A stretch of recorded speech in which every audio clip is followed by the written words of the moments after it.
पावसाळा सुरू झाला की महाराष्ट्रातील डोंगर, शेताच्या बांधावर आणि जंगलाच्या कडेला अनेक रानभाज्या उगवतात. आपल्या आजी आजोबांच्या ताटात नियमित असणाऱ्या या भाज्या आज अनेकांना ओळखीच्याही राहिलेल्या नाहीत. त्यामुळे आजच्या व्हिडिओमध्ये आपण महाराष्ट्रात मिळणाऱ्या सर्वात लोकप्रिय रानभाज्यांची ओळख, त्यांचे पोषण मूल्य आणि त्यांचा सुरक्षित वापर वैज्ञानिक पद्धतीने समजून घेणार आहोत. सर्वप्रथम आपण या रानभाज्या इतक्या खास का आहेत ते पाहू. रानभाज्या म्हणजे जंगलात किंवा नैसर्गिकरित्या उगवणाऱ्या खाद्य वनस्पती. या भाज्या पावसाळ्यात भरपूर प्रमाणात मिळतात आणि त्यामध्ये अनेक मायक्रोन्यूट्रिएंट्स, फायबर्स व अँटीऑक्सिडंट्स असतात. याचा अर्थ असा नाही की त्या औषध आहेत, पण संतुलित आहारात त्यांचा समावेश केल्यास शरीराला विविध पोषक घटक मिळू शकतात. त्यामुळे आता पावसाळ्यात सर्वाधिक आढळणाऱ्या काही रानभाज्या एक एक करून आपण पाहूया. भाजी क्रमांक 1, करटुली किंवा कंटोळी. करटुली ही लहान हिरव्या रंगाची आणि काटेरी उंचवटे असलेली भाजी असते. या भाजीचे पोषण मूल्य जर पाहिले तर या भाजीमध्ये fibres, vitamin C, carotenoids, antioxidants, potassium भरपूर प्रमाणात असते.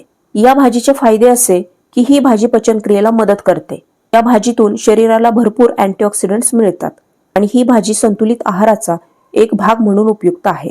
आता ही भाजी कशी खावी तर बारीक चिरून याची भाजी बनवू शकतो किंवा कुरकुरीत फ्राय करून किंवा डाळीसोबतही आपण खाऊ शकतो किंवा सारण भरून भरलेली करटुली ही आपण बनवू शकतो.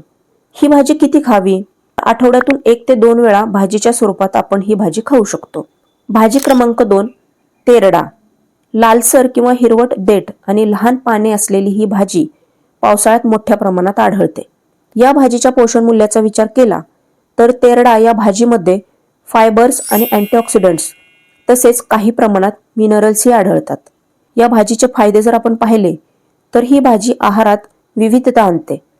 तसेच हंगामी भाजी म्हणून ही भाजी पौष्टिक आहे. या भाजीचा वापर कसा करावा तर याला लसणाची किंवा डाळीची फोडणी टाकून आपण ही पालेभाजी बनवू शकतो. त्यानंतर आहे भाजी क्रमांक 3, फोडशी. या भाजीची पाने कोवळी हिरवीगार असतात आणि देठ कोवळे असतात. पोषण मूल्याचा विचार केला तर या भाजीमध्ये फायबर्स, लोह व काही सूक्ष्म खनिजे असतात. फायद्यांचा विचार केला तर फोडशी ही भाजी आहारातील फायबर्स वाढवते. तसेच पारंपरिक आहारातील ही महत्त्वाची रानभाजी आहे. ही भाजी कशी खावी तर लसणाची किंवा डाळीची फोडणी घालून बनवलेली ही पालेभाजी भाकरीसोबत छान लागते. भाजी क्रमांक 4, कुरडू. या भाजीची पाने ही हिरवी व कोवळी असतात आणि देठ नाजूक असतात. यातील पोषण मूल्य जर पाहिली तर या भाजीमध्ये फायबर्स, मिनरल्स, मायक्रोन्यूट्रिएंट्स आपल्याला मिळतात. फायद्यांचा विचार केला तर ही भाजी संतुलित आहाराचा भाग तर आहेच, याशिवाय ही भाजी स्थानिक व ताज्या स्वरूपात मिळते. तर या भाजीचा वापर कसा करायचा तर ही भाजी आपण मिश्र भाज्यांमध्ये वापरू शकतो किंवा डाळीच्या फोडणीत परतून ही आपण ही भाजी खाऊ शकतो. भाजी क्रमांक 5, आंबाडी. हिरवी पाने व किंचित आंबट चव असलेली आंबाडीची भाजी पावसाळ्यात सर्वत्र मिळते. यातील पोषण मूल्य जर आपण पाहिली तर आंबाडीमध्ये फायबर्स असतात. यासोबतच व्हिटॅमिन सी, अँटीऑक्सिडंट्स, पॉलिफिनॉल्स भरपूर प्रमाणात असतात. फायद्यांचा विचार केला तर आंबाडीच्या किंचित आंबट चवेमुळे भूक वाढण्यास मदत होते. तसेच आंबाड्याची भाजी ही विविध पोषक घटकांचा स्रोत आहे. या भाजीचा वापर आपण कसा करू शकतो तर डाळ घालून ही आपण भाजी बनवू शकतो. आमटीच्या स्वरूपात किंवा रसभाजीच्या स्वरूपात ही भाजी आपण बनवू शकतो. भाजी क्रमांक 6, चुका. चुका या भाजीची चव ही किंचित आंबट असते. फायदे पाहिले तर चुका या रानभाजीमध्ये व्हिटॅमिन सी व अँटीऑक्सिडंट्स भरपूर प्रमाणात असतात.